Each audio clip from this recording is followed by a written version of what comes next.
अब देखो type of lettuce मतलब क्रिस्टल सिस्टम के टाइप ऑफ लेटिस कैसा। अभी भी हमने ये भी बेटा टाइप ऑफ लेटिस थे, बट ये किसके बेसिस पे थे कि लेंथ ब्रेड्थ हाइट और उनके बीच के एंगल कैसे होंगे।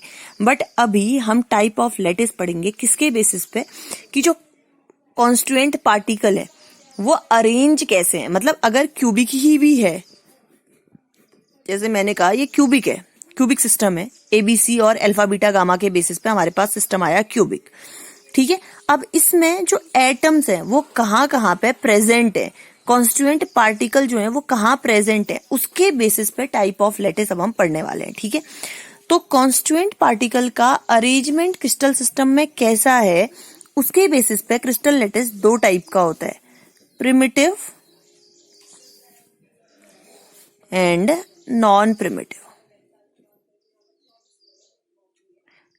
क्या कहा हमने, ये दो टाइप का क्रिस्टल सिस्टम है किसके बेसिस पे कि जो पार्टिकल्स हैं, कॉन्स्टिट्यूएंट पार्टिकल्स, वो अरेंज कैसे हैं स्पेस में। बेटा समझ में आ गया। ये 7 टाइप का क्रिस्टल सिस्टम किसके बेसिस पे था, एबीसी और अल्फा बीटा गामा के बेसिस पे। और ये दोनों टाइप का क्रिस्टल सिस्टम किसके बेसिस पे कि पार्टिकल्स का स्पेस में अरेंजमेंट कैसा है। समझ में आ गया। ठीक है, अभी देखो प्रिमिटिव और नॉन प्रिमिटिव का मतलब क्या है। अभी देखो आगे आगे चीजें क्लियर हो जाएंगी, कंफ्यूज नहीं होना है। प्रिमिटिव यूनिट सेल मतलब जिसमें जो एटम्स हैं वो सिर्फ कहाँ प्रेजेंट हो, कॉर्नर्स पे। कहाँ प्रेजेंट हो, कॉर्नर्स पे। जैसे मान लो हमने कहा क्यूबिक सिस्टम है, क्यूब जैसा शेप बन रहा है और उसमें एटम सिर्फ कॉर्नर्स पे प्रेजेंट है, तो वो कैसा यूनिट सेल होगा, प्रिमिटिव यूनिट सेल। तो प्रिमिटिव यूनिट सेल ऐसा यूनिट सेल जिसमें एटम्स सिर्फ कहाँ प्रेजेंट होंगे, कॉर्नर्स पे प्रेजेंट होंगे। जैसे आप अपना एक रूम को इमेजिन कर लो, क्यूब है अगर रूम, मान लो उसको क्यूब मान लो, क्यूबॉइडल भी है तो तब भी क्यूब मान लो अभी अपने दिमाग में। तो अपने जितने भी कॉर्नर्स हैं उन सारे कॉर्नर्स पे अगर एटम्स प्रेजेंट है, लेकिन सिर्फ कॉर्नर्स पे, कॉर्नर्स के अलावा कहीं और नहीं, तो वो यूनिट सेल कैसी हो गई, प्रिमिटिव यूनिट सेल। और उसका शेप कैसा है, क्यूबिक। तो जैसे क्यूबिक के अंदर प्रिमिटिव भी हो सकता है, नॉन प्रिमिटिव भी हो सकता है, ऐसे ही टेट्रागोनल के अंदर भी प्रिमिटिव भी हो सकता है, नॉन प्रिमिटिव भी हो सकता है। समझ में आ गया। अभी दोबारा करेंगे आराम से, सब क्लियर हो जाएगा। ठीक है, अभी देखो तो हमने क्या कहा, प्रिमिटिव यूनिट सेल ऐसी यूनिट सेल जिसमें एटम्स सिर्फ कहाँ प्रेजेंट होते हैं, एटम्स नहीं, कॉन्स्टिट्यूएंट पार्टिकल्स सिर्फ कहाँ प्रेजेंट होते हैं, यूनिट सेल के कॉर्नर्स पे प्रेजेंट होते हैं, उसे हम कहते हैं प्रिमिटिव यूनिट सेल। अब आता है नॉन प्रिमिटिव यूनिट सेल, ऐसी यूनिट सेल जिसमें एटम्स कॉर्नर्स पे तो होंगे बेटा, बिना कॉर्नर्स पे प्रेजेंट हुए यूनिट सेल बनती नहीं है, बट कॉर्नर के साथ साथ किसी और पोजीशन पर भी प्रेजेंट होंगे। समझ में आया क्या कहा। प्रिमिटिव में हमने क्या कहा कि सिर्फ कॉर्नर पे। ठीक है, नॉन प्रिमिटिव में हम क्या कह रहे हैं कि यूनिट सेल के कॉर्नर पे तो होंगे ही होंगे, बट कॉर्नर के साथ किसी और प्लेस पर भी प्रेजेंट होंगे unit cell, sorry constituent particles. तो ऐसी यूनिट सेल को हम क्या कहेंगे बेटा, नॉन प्रिमिटिव यूनिट सेल। ठीक है, क्लियर। अब देखो मैंने कहा कॉर्नर पे तो प्रेजेंट है, उसके साथ किसी और जगह पर भी। अब किस और जगह पे, कहाँ पे, तो उसके बेसिस पे non primitive unit cell further 3 type की होती है, body centred, face centred end end centred. ठीक है, क्या कहा हमने कहा कि नॉन प्रिमिटिव यूनिट सेल में जो एटम्स होंगे वो कहाँ, सॉरी कॉन्स्टिट्यूएंट पार्टिकल्स होंगे वो कहाँ प्रेजेंट होंगे, कॉर्नर पे तो होंगे, यहां से कॉर्नर से मतलब हटा देना। हाँ, कॉर्नर के साथ साथ यूनिट सेल की किसी और प्लेस पर भी प्रेजेंट होंगे, उसे हम कहेंगे नॉन प्रिमिटिव, जबकि प्रिमिटिव में सिर्फ कॉर्नर पे।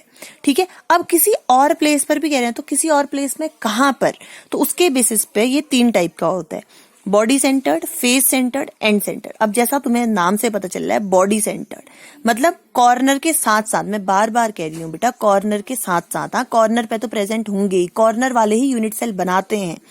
कॉर्नर के साथ साथ बॉडी के सेंटर पे, जैसे तुम अपने रूम को इमेजिन करो, उसके कॉर्नर्स पे तो एटम है ही, उसके साथ रूम के बीच में भी, स्पेस में, नीचे जमीन में नहीं, बीच में स्पेस में एक एटम। तो ऐसे प्रिमिटिव, ऐसे यूनिट सेल को आप क्या कहोगे, बॉडी सेंटर्ड यूनिट सेल। अगला आता है face centred unit cell. Faces क्या होती है, जैसे तुम्हारा रूम है तो उसकी दीवारें, उसका फ्लोर और उसका रूफ क्या होगा, तुम्हारा फेस होगा उस यूनिट सेल का। पता है ना, ये तो तुम्हें फेसेस, क्यूब के फेसेस क्या क्या होते हैं। तो 4 वॉल्स, 1 फ्लोर एंड 1 रूफ, ठीक है, सीलिंग तुम्हारी, तो वो क्या होगा, फेस होंगे। तो अब देखो फेस सेंटर्ड में क्या होगा, कॉर्नर के साथ साथ हर एक फेस के सेंटर पर भी, जैसे ये है, चलो मैं यहाँ पे ड्रॉ कर देती हूँ, ये कोई यूनिट सेल है, क्यूबिक ही बना रही हूँ, हाँ अभी मैं, जरूरी नहीं क्यूबिक में हो, औरों में भी हो सकता है। तो ये कॉर्नर्स हैं, इन पे तो एटम प्रेजेंट है ही, कॉन्स्टिट्यूएंट पार्टिकल प्रेजेंट है ही। इनके साथ किसी फेस के सेंटर पे भी, जैसे ये एक फेस है, इसके सेंटर पे, ये एक फेस है, इसके सेंटर पे, ये एक फेस है, इसके सेंटर पे, इसके सेंटर पे, फिर ये देखो ये भी एक फेस है, इसके सेंटर पे, और ये पीछे वाला भी एक फेस है, इसके सेंटर पे। तो ये होता है फेस सेंटर्ड, की कॉर्नर के साथ साथ हर एक फेस के सेंटर पे, उसे हम कहते हैं फेस सेंटर्ड यूनिट सेल। अब अगला आता है एंड सेंटर्ड यूनिट सेल। तो ये क्या है, कॉर्नर के साथ साथ किन्हीं 2 ऑपोजिट फेसेस पे कॉन्स्टिट्यूएंट पार्टिकल प्रेजेंट होगा, किन्हीं 2, फेस सेंटर्ड में था सारे फेसेस के सेंटर पे, यहां हम कह रहे हैं किन्हीं 2 फेस पे, और वो भी एक दूसरे के ऑपोजिट होने चाहिए फेसेस, जैसे रूफ और सीलिंग और फ्लोर, या दोनों आमने सामने की दीवारों में, या इधर दूसरी 2 दीवारों पे। समझ में आ गया। तो कॉर्नर के साथ साथ, जैसे ये यूनिट सेल है, इसमें कॉर्नर पे तो होंगे ही बेटा, हाँ, कॉर्नर के साथ साथ किन्हीं 2 ऑपोजिट फेसेस पे, जैसे इस पे और इस पे, बस किन्हीं 2 ही ऑपोजिट फेसेस पे, तो उसे हम क्या कहेंगे, एंड सेंटर्ड यूनिट सेल।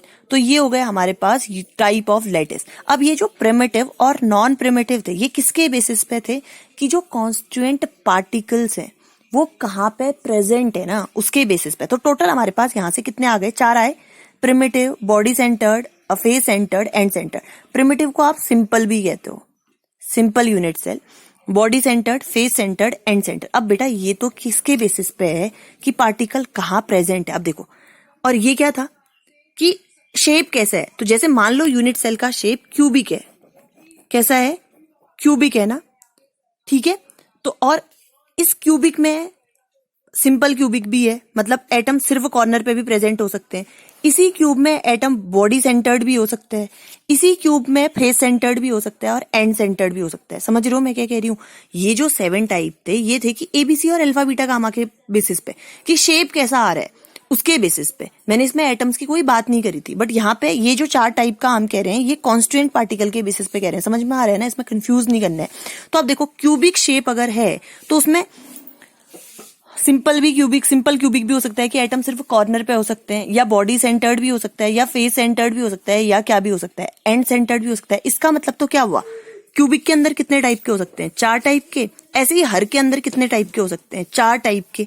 तो टोटल कितने यूनिट सेल के टाइप आने चाहिए हमारे पास, 28, 7 क्रिस्टल सिस्टम ये थे, और हर के अंदर 4 टाइप का अरेंजमेंट के हिसाब से। तो आना 28 चाहिए, बट एक्चुअल में 14 टाइप के क्रिस्टल लैटिस होते हैं हमारे पास।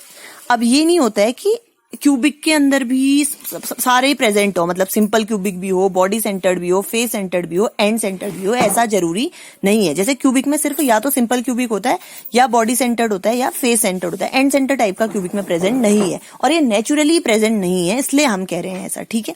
तो टोटल 28 नहीं होते हैं, टोटल कितने होते हैं, 14 टाइप के क्रिस्टल लैटिस होते हैं, और इसी को हम कहते हैं ब्रेवियस लैटिस। यहां से क्वेश्चन पूछता है क्या, ब्रेवियस क्रिस्टल लैटिस, ये जो 14 टाइप के क्रिस्टल लैटिस होते हैं। समझ में आ गया। तो ये थे टाइप ऑफ क्रिस्टल लैटिस। हाँ, तो तुम्हारी एनसीईआरटी में एक चीज मैं कहना भूल गई, एनसीईआरटी में लिखे होंगे कि किसके अंदर कौन कौन सा प्रेजेंट होता है। जैसे क्यूबिक में मैंने तुम्हें बता दिया, सिंपल क्यूबिक प्रेजेंट होता है, बॉडी सेंटर्ड प्रेजेंट होता है, और फेस सेंटर्ड प्रेजेंट होता है। और हमें इस चैप्टर में सिर्फ क्यूबिक के बारे में ही पढ़ना है आगे। ऐसे ही टेट्रागोनल में भी 2-3 टाइप के प्रेजेंट होते हैं, ऐसे किसी में एक ही टाइप का प्रेजेंट होगा। समझ में आ रहा है। तो वो तुम एनसीईआरटी में देखना, लिखे हुए हैं, ठीक है।